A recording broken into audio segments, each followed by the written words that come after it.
Good day, brothers and sisters. Today is Saturday, September 13, 2025. Our daily gospel, St. Luke chapter 6, verses 43 to 49. We will just read the very core of our message in verse 45.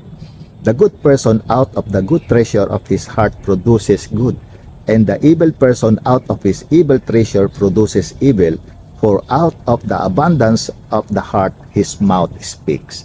The gospel of the Lord. Our message, heart matters. First, when you welcome the Lord Jesus Christ in your heart and let His love be the center of your life.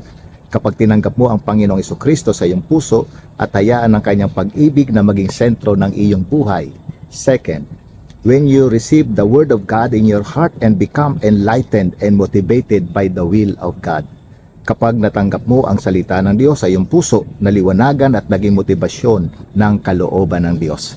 And third, when you love to listen, guide, and obey the Holy Spirit to do the things of God for His glory.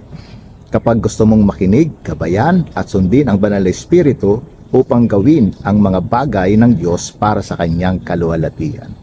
Good day and God bless us all.